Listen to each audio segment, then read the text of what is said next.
Muy bien, pues vamos primeramente a leer este capítulo 18, aunque no todo entero, sino desde el versículo 1 hasta el 21, que es el texto que tenemos hoy para estudiar. Y nos dice así la palabra del Señor aquí en esta porción.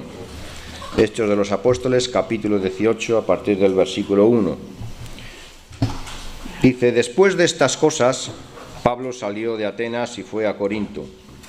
Y halló a un judío llamado Aquila, natural del Ponto, recién venido de Italia con Priscila su mujer, por cuanto Claudio había mandado que todos los judíos saliesen de Roma. Fue a ellos, y como era del mismo oficio, se quedó con ellos. Y trabajaban juntos, pues el oficio de ellos era hacer tiendas. Y discutía en la sinagoga todos los días de reposo, y persuadía a judíos y a griegos. Y cuando Silas y Timoteo vinieron de Macedonia, Pablo estaba entregado por entero a la predicación de la palabra, testificando a los judíos que Jesús era el Cristo. Pero oponiéndose y blasfemando estos, les dijo, sacudiéndose los vestidos: vuestra sangre sea sobre vuestra propia cabeza. Yo limpio. Desde ahora me iré a los gentiles.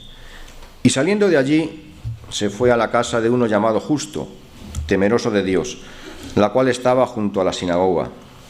Y Crispo, el principal de la sinagoga, creyó en el Señor con toda su casa. Y muchos de los corintios, oyendo, creían y eran bautizados. Entonces el Señor dijo a Pablo en visión de noche: no temas, sino habla y no calles, porque yo estoy contigo, y ninguno pondrá sobre ti la mano para hacerte mal, porque yo tengo mucho pueblo en esta ciudad. Y se detuvo allí 1 año y 6 meses, enseñándoles la palabra de Dios. Pero siendo Galión procónsul de Acaya, los judíos se levantaron de común acuerdo contra Pablo y le llevaron al tribunal, diciendo: este persuade a los hombres a honrar a Dios contra la ley. Y al comenzar Pablo a hablar, Galión dijo a los judíos: si fuera algún agravio o algún crimen enorme, oh judíos, conforme a derecho yo os toleraría. Pero si son cuestiones de palabras y de nombres y de vuestra ley, vedlo vosotros, porque yo no quiero ser juez de estas cosas. Y los echó del tribunal. Entonces todos los griegos, apoderándose de Sóstenes, principal de la sinagoga, le golpeaban delante del tribunal. Pero a Galión nada se le daba de ello.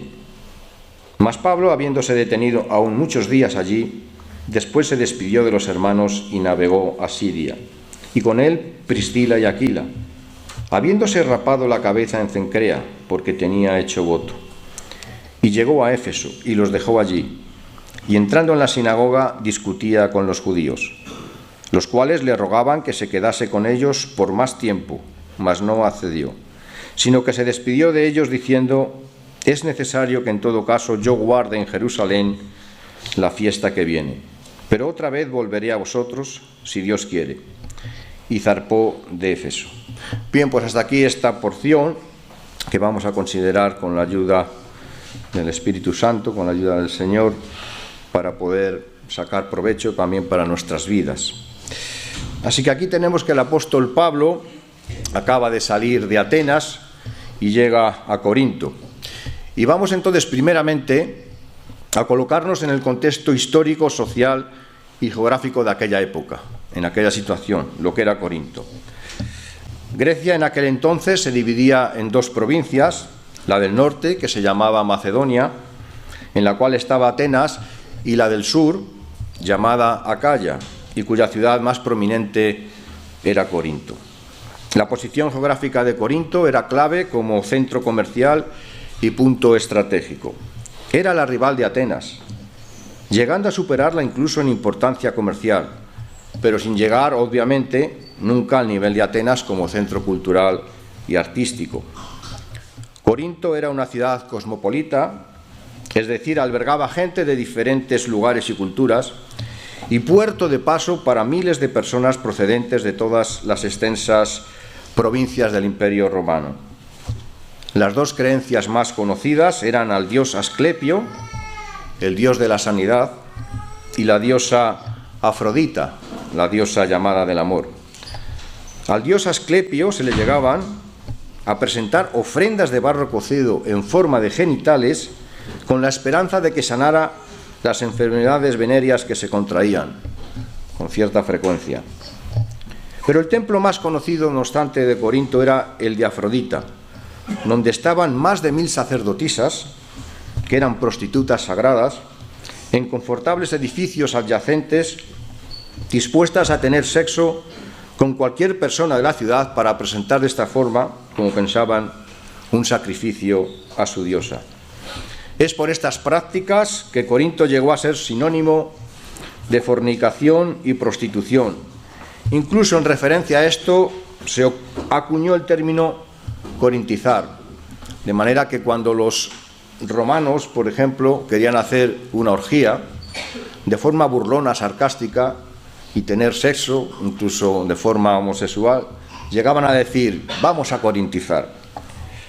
Así que otro aspecto, además del comercio y las prácticas sexuales que atraían a la gente a Corinto, eran los llamados juegos ísmicos, los cuales, celebrados cada 2 años, eran uno de los eventos deportivos más importantes de la época, junto a los juegos que se celebraban en Olimpia, los más reconocidos ya mundialmente, que han llegado hasta nuestra época, como los llamados Juegos Olímpicos.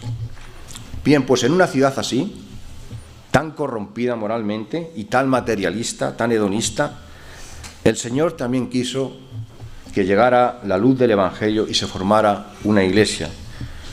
Como decía en el versículo 10, el Señor, en visión de noche, yo tengo mucho pueblo en esta ciudad.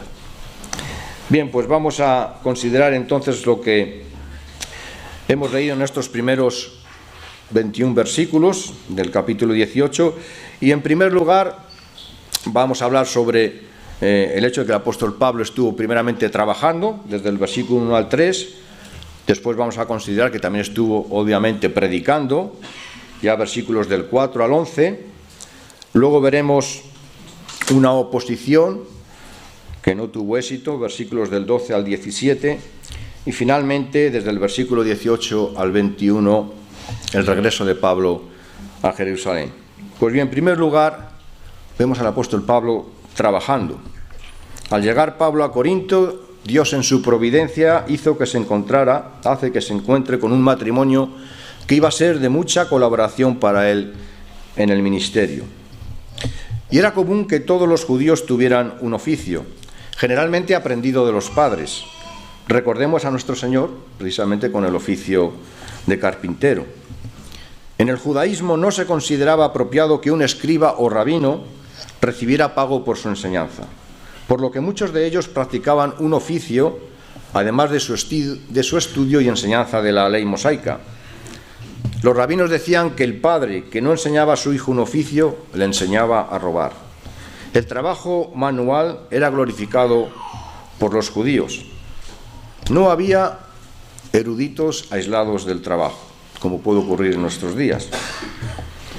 Tenemos el ejemplo, como ya ha dicho nuestro propio Señor Jesús, sus apóstoles eran pescadores, el apóstol Pablo aquí aparece como alguien que sabe hacer tiendas, que era su oficio.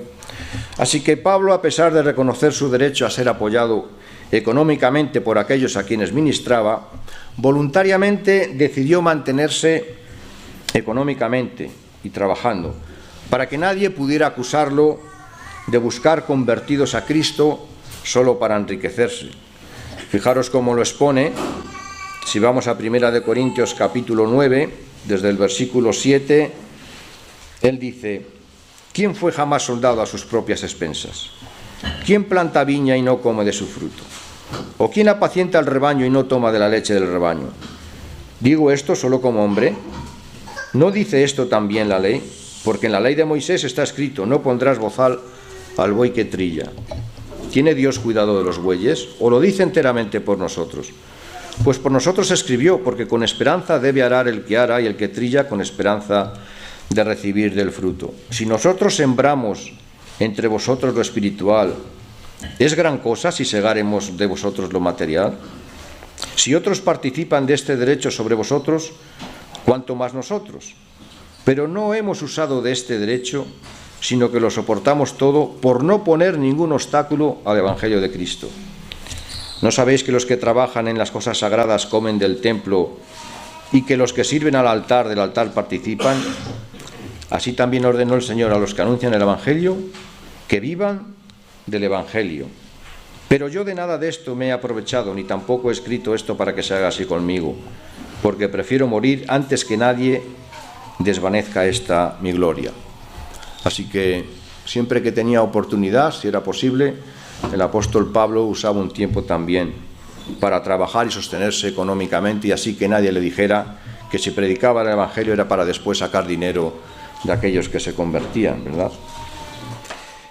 Así que este trabajo de hacer tiendas debió haber permitido durante la semana entablar relaciones con muchas personas de la misma ciudad de Corinto, a los cuales se les podía después predicar. Sobre esto podemos también sacar una aplicación para nosotros, porque la búsqueda de diferentes métodos de evangelismo no debe hacernos olvidar que lo más simple, como relacionarnos con personas, ser amistosos y las relaciones con los compañeros de trabajo, suele ser lo más eficaz en cuanto a la evangelización. Y fijaros que aquí no es una cuestión de tener gran formación, y esto es bueno, tenerlo cuanto más mejor. Yo, que no he tenido la posibilidad de tener una formación, digamos, convencional, tradicional, yendo a un instituto, a un seminario bíblico, he procurado leer pues los máximos libros posibles, porque la formación siempre es importante. Pero cuidado, porque a veces podemos llegar a tener la excusa de que yo, como no tengo estudios, no sé hablar. No, aquí no se trata de, para dar testimonio de Cristo, de tener estudios, porque no tenían estudios la mayoría de los cristianos que se convertían en los primeros siglos del cristianismo. La mayor parte de ellos eran esclavos, y muchos de ellos analfabetos, sin saber leer y escribir. Pero siempre, tanto con su manera de vivir como cuando tenían la posibilidad de hablar, dando testimonio de cómo eran antes y cómo son ahora, testimonio de lo que Cristo ha hecho en sus vidas, se pudo ganar todo un imperio. Así que, para decir a una persona lo que Cristo ha hecho en tu vida, cómo eras antes y cómo es ahora, lo puedes decir ya sea delante de un catedrático de universidad, de un doctor honoris causa por la universidad, de un premio Nobel, de un rey, de un presidente del gobierno. Puedes decir lo que eras antes y lo que eres después, gracias a Cristo. Y eso es lo que hacían los creyentes del tiempo apostólico y después en los siglos siguientes. Y al final todo un imperio, el imperio romano, pudo ser ganado. Así que hoy también podemos aprovechar otras oportunidades que tenemos, ya que no trabajamos de sol a sol como entonces, y podemos hacer un proyecto evangelístico y podemos ir a localidades y podemos aprovechar medios como la radio. Todo eso es un añadido que hemos de saber aprovechar.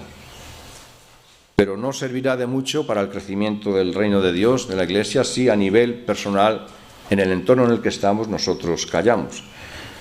Porque, ya veis, analfabetos, la mayoría de los creyentes, y sin embargo pudieron dar un testimonio tan poderoso con su vida y diciendo lo que Cristo había hecho en sus vidas, que al final todo un imperio fue ganado para Cristo. Y esto nos debe dar ánimos también a nosotros. Así que, hermano, hermana, no digas que no tienes estudios. Se trata de que digas lo que Cristo ha hecho en tu vida, aunque no tengas muchos estudios. Así que vemos primeramente al apóstol trabajando, pero evidentemente, como era típico en él, y la comisión que le fue encomendada al Señor, también predicando.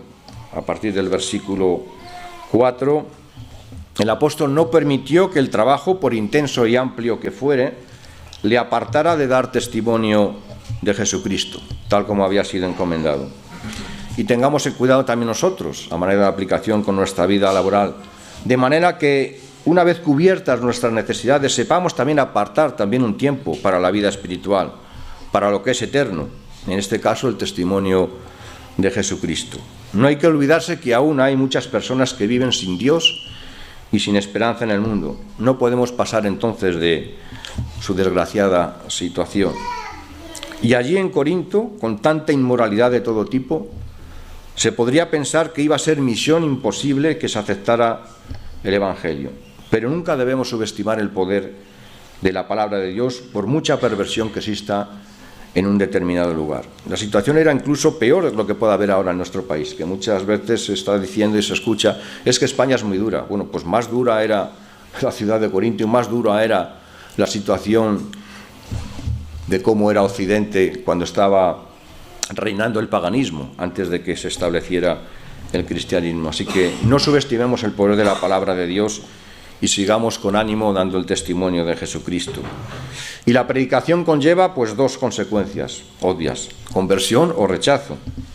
Pablo ya suponía que habría oposición, como vemos en el versículo 6, pero oponiéndose y blasfemando estos, los judíos, les dijo sacudiéndose los vestidos: vuestra sangre sea sobre vuestra propia cabeza, yo limpio, desde ahora me iré a los gentiles. Una oposición que la había experimentado en Antioquía de Pisidia, en la zona actual de Turquía, porque ya sabías que había otra Antioquía donde estaban primeramente Pablo y Bernabé, en la zona de Siria. Pero los judíos de Antioquía de Pisidia, cuando el apóstol Pablo fue en su primer viaje misionero, pues ya blasfemaban y se oponían. Hubo también oposición en Iconio, en Listra, donde luego fue apedreado, en Filipos, donde fue encarcelado, en Tesalónica incluso, y en Berea, porque a pesar de que en Berea hubo judíos nobles que miraban las Escrituras, también allí viniendo judíos de otras partes, como se dice en Hechos 17:13, había oposición. Dice Hechos 17:13 que cuando los judíos de Tesalónica supieron que también en Berea era anunciada la palabra de Dios por Pablo, fueron allá y también alborotaron a las multitudes. Ahora, en esta ocasión en Corinto había algo diferente, había una blasfemia enconada, y les hace ver que la responsabilidad de rechazar a Jesús como el Mesías es algo que están haciendo conscientemente al blasfemar de Jesús, y por tanto van a rendir cuentas a Dios. Y el apóstol Pablo, de lo que les pasara, iba a ser inocente, porque él había hecho lo que ya sabían los judíos, como en el profeta Ezequiel, una palabra que la conocían bien, avisaba. Fijaos lo que dice en el capítulo 33 de Ezequiel, como le habla Dios al profeta. Dice: viene a mí palabra de Yahvé diciendo: hijo de hombre, habla a los hijos de tu pueblo y diles: cuando trajere yo espada sobre la tierra, y el pueblo de la tierra tomare un hombre de su territorio y lo pusiere por atalaya, y él viere venir la espada sobre la tierra, y tocare trompeta y avisar al pueblo, cualquiera que oyere el sonido de la trompeta y no se apercibiere, y viniendo la espada lo hiriere, su sangre será sobre su cabeza. El sonido de la trompeta oyó y no se apercibió, su sangre será sobre él. Mas el que se apercibiere librará su vida. Pero si el atalaya viere venir la espada y no tocare la trompeta, y el pueblo no se apercibiere, y viniendo la espada hiriere de él alguno, éste fue tomado por causa de su pecado, pero demandaré su sangre de mano del atalaya. A ti pues, hijo de hombre, te he puesto por atalaya a la casa de Israel, y oirás la palabra de mi boca, y los amonestarás de mi parte. Cuando yo dijera al impío: impío, de cierto morirás, si tú no hablares para que se guarde el impío de su camino, el impío morirá por su pecado, pero su sangre yo la demandaré de tu mano. Y si tú avisares al impío de su camino para que se apartare de él, y él no se apartare de su camino, él morirá por su pecado, pero tú libraste tu vida. Así que el apóstol Pablo les estaba percibiendo de lo que les podría pasar si no aceptaban a Jesús de Nazaret como el Mesías. Por eso, de acuerdo al versículo 5, algo que conocían los judíos, dijo: su sangre será sobre él. Y por eso dice el apóstol Pablo: vuestra sangre sea sobre vuestra propia cabeza, yo limpio. Os he avisado, os he anunciado el Evangelio. Si lo rechazáis, lo que os pase, vosotros sois los culpables por haberlo rechazado. Yo he hecho lo que tenía que hacer. Así que, de acuerdo también luego al versículo 7, dice que saliendo de allí se fue a la casa de uno llamado Justo, temeroso de Dios, la cual estaba junto a la sinagoga. Sorprende entonces en principio que Pablo no se alejara de la sinagoga después de la desagradable experiencia de escuchar blasfemar a los judíos. Pero al igual que hiciera Jesucristo, queda claro así que no es Dios quien se aleja de los hombres. Son los hombres los que se alejan y rebelan contra Dios. Y gracias a esta actitud de acercamiento, pues Crispo, principal de la sinagoga, pudo convertirse.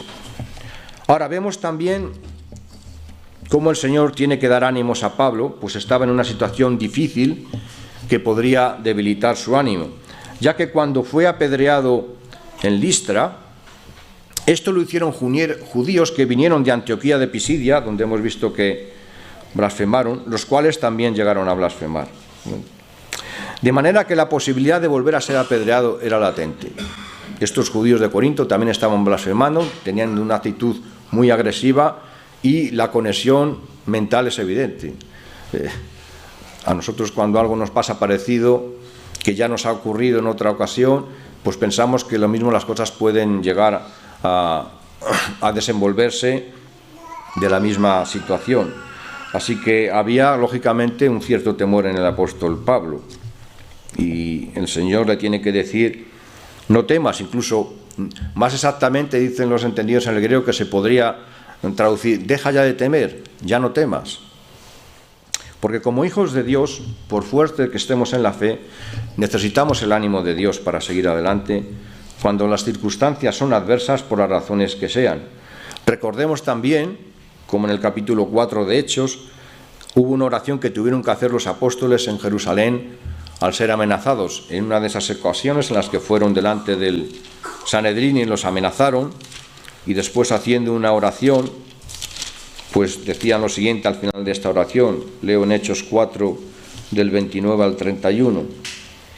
Y ahora, Señor, mira sus amenazas y concede a tus siervos que con todo denuedo hablen tu palabra, mientras extiendes tu mano para que se hagan sanidades y señales y prodigios mediante el nombre de tu santo Hijo Jesús.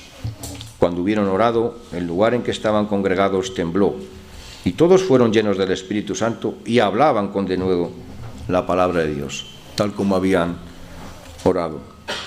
Así que el apóstol Pablo también en esta ocasión necesitaba que Dios le diera ánimos, ¿verdad? Las palabras del Señor al apóstol Pablo podemos también aplicárnoslas a nosotros, pues la voluntad de Dios para nosotros también es que hablemos y no callemos. Dice el versículo 9: entonces el Señor dijo a Pablo en visión de noche: no temas, sino habla y no calles. No te hacen caso cuando hablas al Señor. Es igual, habla y no calles. La gente no se convierte. Habla y no calles, porque somos testigos de Jesucristo de forma incondicional. Él está con nosotros y eso ha de ser nuestra seguridad y ánimo. Solamente en el caso de que la gente pues ya reaccione agresiva y blasfemando, pues como el apóstol Pablo tenemos que ir, pues ahí os dejo, me voy a los gentiles. Como dijo el Señor: no echéis vuestras perlas a los cerdos. Si hay una amenaza, si hay una agresión, pues en ese caso, no ya por miedo, sino porque ellos mismos no lo quieren, pues tendríamos que dejar de hablar de él. Pero si no es así, nosotros tenemos que seguir hablando y no callando. Así que así como el Evangelio triunfaba sobre la idolatría y los vicios de los corintios, también la conversión de Crispo, curiosamente, manifestó la victoria sobre el legalismo judío. Porque fijaros, el principal de la sinagoga no solo presidía la asamblea, sino que también interpretaba la ley mosaica. Decidía a sí mismo entre cosas lícitas e ilícitas. Castigaba y excomulgaba a los rebeldes judíos y alguna cosa más. Muy rara vez los que tenían este alto puesto en la sinagoga obedecían al Evangelio convirtiéndose. Pero aquí se sobreentiende que este Crispo era un hombre honesto que se rindió, por así decirlo, a los argumentos que Pablo exponía, demostrando por las Escrituras que Jesús era el Mesías.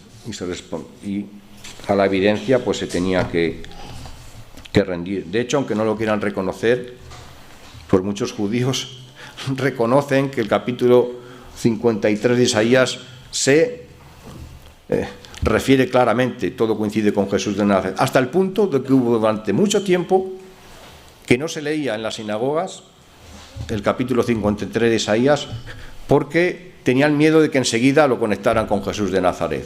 O sea que fijaros hasta qué punto a veces las personas, si no son honestas, como ocurrió con este Crispo, pues rechazan lo que en el fondo saben que es evidente. Así que era necesario que el Señor le diera ánimos al apóstol Pablo, porque tenía mucho pueblo en Corinto, también a pesar de la enorme perversión moral en la que había caído esta ciudad. Pero de nuevo, pues Pablo iba a experimentar que la palabra de Dios es más poderosa que las tinieblas y cualquier maquinación tenebrosa de Satanás. Y a pesar de la oposición, hubo muchas personas que se convertían. Dice el versículo 8: y muchos de los corintios, oyendo, creían y eran bautizados. Ahora, en el versículo 11 también podemos apreciar la inmensa importancia de la confirmación de las iglesias por medio de la enseñanza metódica y ordenada de la palabra de Dios. Dice el versículo 11 que se detuvo allí 1 año y 6 meses enseñándoles la palabra de Dios.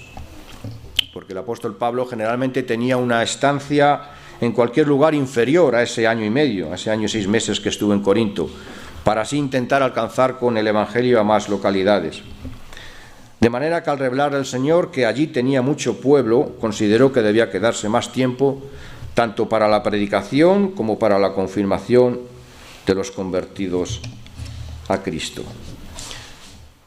Bien, a pesar de que podríamos decir mucho más, tenemos que seguir con lo que se nos dice aquí. Y a partir del versículo 12 podríamos ver cómo hay una oposición fracasada. Porque dice que siendo Galión procónsul de Acaya, los judíos se levantaron de común acuerdo contra Pablo y le llevaron al tribunal. Una persona que parece ser que era honesta, era el hermano precisamente de Séneca, que fue asesor de Nerón, filósofo importante, y este también, al final, al igual que su hermano Séneca, acabó siendo asesinado por Nerón, o culminado a que se matara, ¿no? Pero era una persona que tenía cierta nobleza y no se dejó enredar por los judíos. Porque los judíos se levantaron contra Pablo, como se ve, y le llevaron al tribunal, esperando la ayuda del nuevo procónsul, con una acusación tan tergiversada como falsa. Exponían, como dice en el versículo 13, que violaba la ley. Este persuade a los hombres a honrar a Dios contra la ley, pensando así que a Pablo le caería un castigo irremediable, pues el judaísmo era tenido en el Imperio Romano como una religión lícita. Pero el procónsul, al escuchar a Pablo, se dio enseguida cuenta que no se trataba de la violación de alguna ley romana concreta. Y así también, de esta forma, se cumplió la promesa del Señor: yo estoy contigo y ninguno pondrá sobre ti la mano para hacerte mal, como leemos en el versículo 10. Así que fueron curiosamente los judíos los que acabaron golpeados y no Pablo. Galión demostró en este asunto honestidad, pues no se dejó atemorizar por los judíos, pensando que si llegaba esto a oídos de Roma podía perder su puesto, si se entendía que Pablo, como exponían los judíos, transgredía la ley romana al no aceptar el judaísmo tradicional, que era una religión lícita, y hacían esta conexión: nuestra religión es lícita. Si el apóstol Pablo se pone en contra y decimos que está en contra, entonces está también en contra de la ley romana, que permite que el judaísmo sea una religión que se practique dentro del Imperio Romano. En este caso, pues Galión tuvo más valor respecto al apóstol Pablo que el que tuvo Pilato respecto a Jesús, que sí se dejó enredar por el miedo. Y él pensó: no siendo que llegara a Roma la noticia de que había un rey de los judíos, Jesús, no puesto por Roma, y que Pilato consentía, pues entonces condenó injustamente a Cristo, como sabemos. Así que después de este incidente narrado en el versículo 17, pues los judíos quedaron ya convencidos de que sería mejor no molestar a Pablo. Bueno, pues vamos ya finalmente a considerar la última parte, el regreso a Jerusalén de Pablo, y después pues quedará un tiempo para aportaciones vuestras o preguntas de alguna cosa que debiera ser aclarada todavía más convenientemente. Pero aquí nos encontramos en el versículo 18 con un hecho que no deja de sorprender y hasta de desconcertar a muchos. Porque se refiere aquí al apóstol Pablo, que es el sujeto de esta oración o texto, y no Aquila. Es decir, dice: Pablo, habiéndose detenido aún muchos días, después se despidió de los hermanos y navegó a Siria, y con él Priscila y Aquila, habiéndose rapado la cabeza en Cencrea, porque tenía hecho voto. Él, Pablo, no Aquila. ¿Y cómo? Habiéndose rapado la cabeza, tenía hecho voto. ¿Cómo es esto? Si ya la ley mosaica no tenía que cumplirse.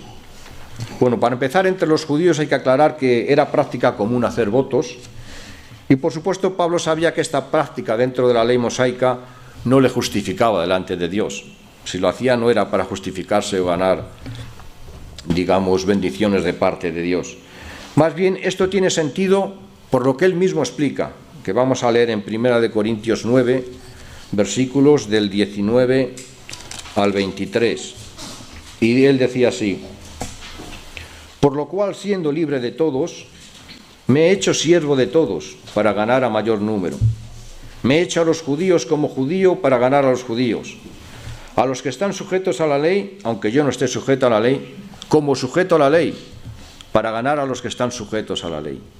A los que están sin ley, como si yo estuviera sin ley, no estando yo sin ley de Cristo, sino bajo la ley de Cristo, para ganar a los que están sin ley. Me he hecho débil a los débiles, para ganar a los débiles. A todos me he hecho de todo, para que de todos modos salve a algunos. Y esto hago por causa del Evangelio, para hacerme copartícipe de él. Así que aquí tenemos la explicación de cómo por qué el apóstol Pablo algunas veces pues todavía practicaba algunas cosas del judaísmo, y en este caso pues también iba a Jerusalén a guardar alguna de las fiestas. Sabía que eso no le justificaba, pero de paso servía para que se dieran cuenta que él no estaba en contra de los judíos, que lo que él quería era que se dieran cuenta que Jesús de Nazaret era el Mesías, y no tanto echar por tierra algunas cosas que, bueno, pues delante de Dios podían ser admisibles si alguien quería hacer un voto y agradecer a Dios por alguna bendición que había recibido, pero con todo que tuvieran en cuenta que la justificación venía por la fe en Jesucristo y no por practicar estas cosas, ¿verdad? Así que ahora también en el versículo 19, pues tenemos una nueva manifestación de la soberanía del Espíritu Santo, marcando los tiempos de la predicación del Evangelio, y así también como la sujeción de Pablo a la dirección del Espíritu Santo. ¿Por qué digo esto? Porque recordemos que en Hechos 16, versículo 6, el Espíritu Santo no permitió que hablaran la palabra de Dios en Asia, donde está Éfeso. Dice Hechos 16, versículo 6, y atravesando Frigia y la provincia de Galacia, les fue prohibido por el Espíritu Santo hablar la palabra en Asia.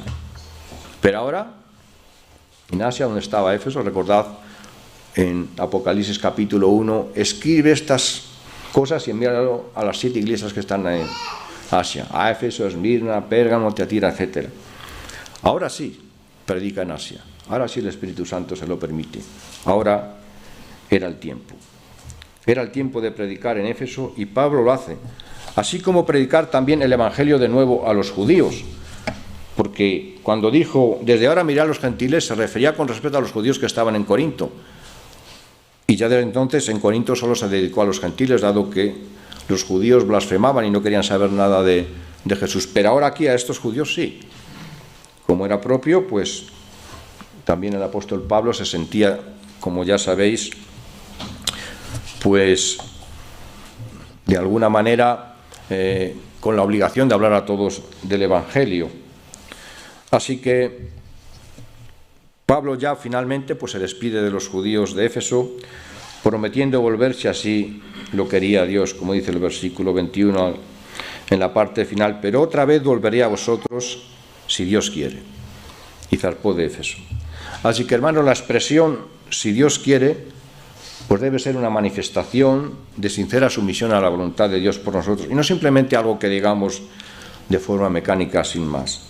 El apóstol Pablo era consciente de esto y no les prometía por sí mismo, porque él no tenía los tiempos, pero decía, si Dios quiere, pues volveré otra vez a vosotros. Y así también debe ser por nuestra parte cuando digamos que vamos a estar aquí o que debemos hacer esto o lo otro, pues evidentemente quien marca los tiempos, aunque nosotros tengamos todas las mejores intenciones, al fin y al cabo es Dios, y bien haremos en decir también, bueno, pues si Dios quiere, pues iré allí o estaré allí o podré hacer esto, ¿verdad? Como luego también Santiago en su carta se lo recuerda también a los creyentes, a los judíos de su tiempo, que decía, hoy iremos aquí y allá y traficaremos y ganaremos, cuando no sabéis lo que será el día de mañana, ¿verdad? Bueno, pues quedan unos 7 minutos para que podáis, si queréis añadir alguna cosa más por vuestra parte, o alguna pregunta sobre algo que no ha quedado suficientemente claro, o alguna cosa que no he considerado y que sería bueno tener en cuenta. Así que es vuestro turno ahora.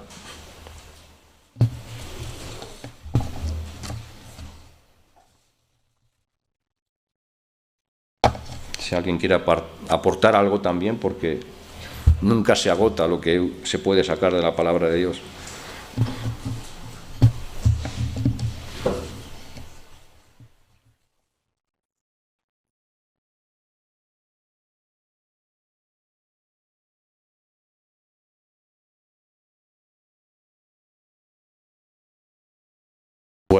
pues como parece que no hay nada que se tenga que aclarar de momento, aunque después de la posibilidad, si alguien quiere comentar algo, pues entonces... A mí me parece curioso. Ah, sí, muy bien. A ver, es una curiosidad simplemente, ¿vale? Sí. A veces, pues, a nivel histórico es curioso que Séneca era nacido en el Imperio Romano, nacido en la ciudad de Córdoba, probablemente Galiano era su hermano, también, vamos a decir español, hispano, ¿vale?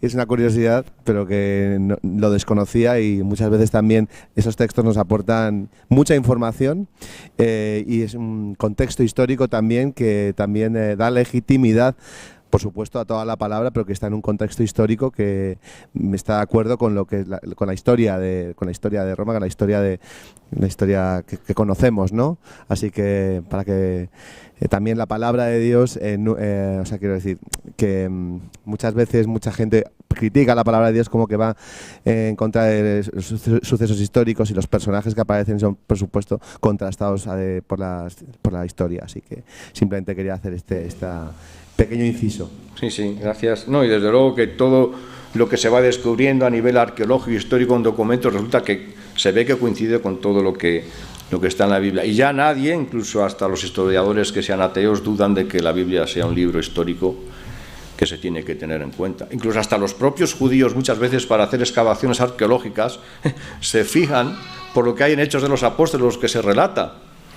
Y el texto en el que dice que el apóstol Pedro, en su primer discurso, que no estaba lejos el sepulcro de David, de allí, eso le sirvió de referencia a los judíos para buscar el sepulcro luego tiene que estar cerca del templo, y lo llegaron a encontrar. O sea que hay muchas pruebas que corroboran la realidad de una precisión histórica de la palabra de Dios, y hasta se reconoce en Lucas un historiador de primera magnitud hoy en día.